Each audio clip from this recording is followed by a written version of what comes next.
Dan tentu saja untuk kebanyakan masyarakat di negara Swiss, selain mereka berenang di sungai, banyak juga yang berenang di danau-danau karena negara Swiss merupakan salah satu negara yang mempunyai cukup banyak danau. Nah, di sini saya pun akan menginformasikan ya kepada teman-teman kalau menurut saya untuk berenang di sungai itu sangat lebih berbahaya dibandingkan dengan berenang di danau. Mengapa saya berkata demikian? Karena saya sudah mencobanya langsung. Kalau di danau itu airnya tidak ada arus ya, memang kadang-kadang ada ombak, apalagi kalau danaunya besar, contohnya seperti Danau Zurich, di mana juga banyak perahu, kapal-kapal besar pun ada ya di situ. Nah, itu gelombang ada. Namun arus sungai yang mengalir seperti yang kita lihat di belakang saya ini sangat berbeda ya teman-teman. Di sini perbedaannya, dan tentunya bagi siapapun sekali lagi yang sudah pandai berenang pun, kalau berenang di sungai itu harus lebih berhati-hati. Kalau musim panas teman-teman ya, di negara ini pun cuaca udara hari ini tuh hampir sama dengan di Indonesia ya, seperti di kota Bandung atau Jakarta ya, mungkin saat ini sudah mencapai 26-28 derajat Celcius. Dan saya hari ini akan mengajak teman-teman untuk melihat suasana di Sungai Limmat ya, yang datang dari Danau Zurich ya. Jadi Sungai Limmat ini pun melewati beberapa tempat di daerah setelah Zurich menuju ke Baden, dan berlanjut nanti itu ya di ujungnya itu Sungai Limmatnya akan bergabung dengan Sungai Are.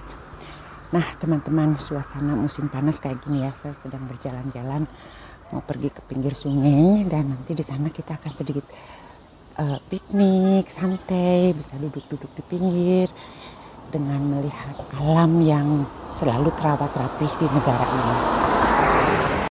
Halo sahabat tercinta dimanapun kalian berada, jumpa lagi dengan saya Pribumi Bandung dari Switzerland. Saat ini saya sedang berada di pinggir Sungai Limmat. Ya, jadi sungainya juga cukup besar dan cukup panjang teman-teman. Dimana kalau menjelang musim panas, sungai merupakan salah satu tempat yang banyak disukai oleh masyarakat untuk berkunjung, santai, dan berenang gratis tentunya di sungai-sungai. Namun di sini untuk teman-teman dari Indonesia, saya akan mengingatkan kalian ya, jika kalian berenang di sungai-sungai di negara Swiss, kalian harus lebih berhati-hati karena sudah tentu ya, setiap sungai itu kan mempunyai kondisi yang berbeda. Sedangkan walaupun seseorang sudah pandai berenang di sungai, namun alangkah baiknya selalu mempergunakan pelampung. Nah itu. Nah, untuk berenang di tempat seperti ini sangat bebas sekali ya.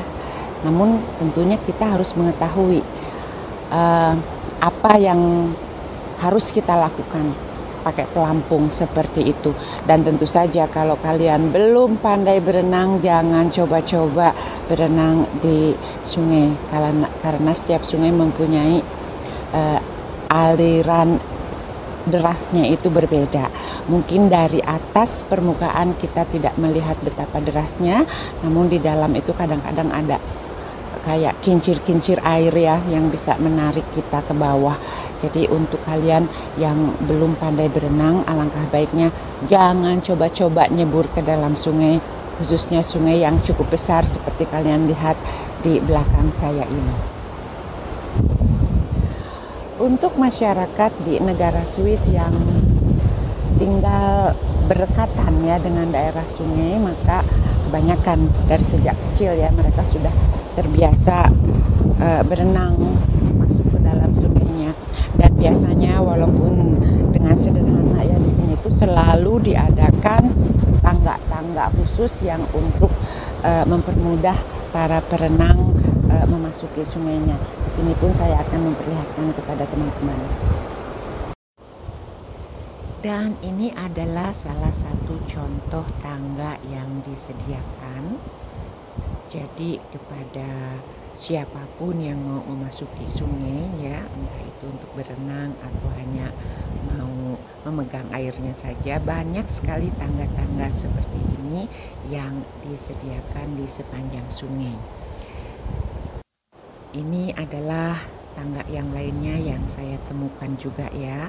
Hanya tidak jauh tuh dari tangga yang tadi, hanya kurang lebih 20 meter saja saya pun sudah menemukan tangga yang seperti ini. Namun tentu harus diperhatikan, tidak di semua tempat di pinggir sungai kita aman untuk berenang. Seperti yang di depan sana ya, ada sedikit seperti dam ya, bendungan air. Jadi kita harus sangat berhati-hati dan harus pandai memilih tempat di mana kalau kita mau berenang.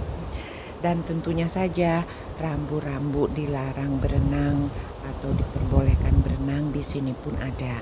Namun kalau di daerah sepi seperti ini, barangkali ya kita kebetulan sedang posisinya itu jauh dari rambu tersebut, maka di sini kita harus pandai-pandai memilih.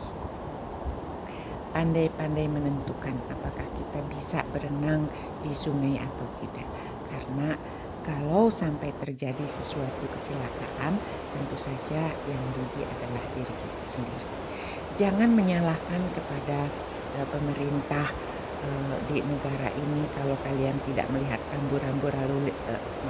rambu-rambu untuk berenang ya, karena sekali lagi rambu-rambu di sini tuh sudah terpasang, hanya ada kemungkinan kebetulan kita berada di posisi yang rambunya tidak ada di depan mata kita. Nah teman-teman, begini ya suasana di sungainya. Saya pun akan memperlihatkan kepada kalian ya, begini suasana perumahan penduduk yang ada di sekitar ini, dan ini sungainya ya, jadi dekat banget di depannya itu ada sungai dan kita bisa melihat betapa bersih, nyaman sekali, asri suasana di sekitar ini. Bahkan di beberapa tempat ya, kalau di sini kita pun bisa meminum air sungai atau air danau. Memang kebersihan di negara ini merupakan hal yang nomor satu, sangat dijaga, dan masyarakatnya pun turut mengikuti atau merawat agar suasana alamnya bersih dan kenyamanan itu akan kita yang merasakannya.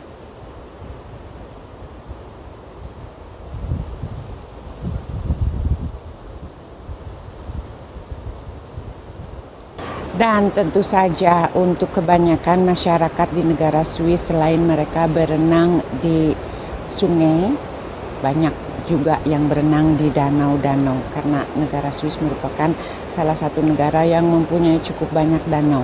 Nah, di sini saya pun akan menginformasikan ya kepada teman-teman, kalau menurut saya untuk berenang di sungai itu sangat lebih berbahaya dibandingkan dengan berenang di danau. Mengapa saya berkata demikian? Karena saya sudah mencobanya langsung.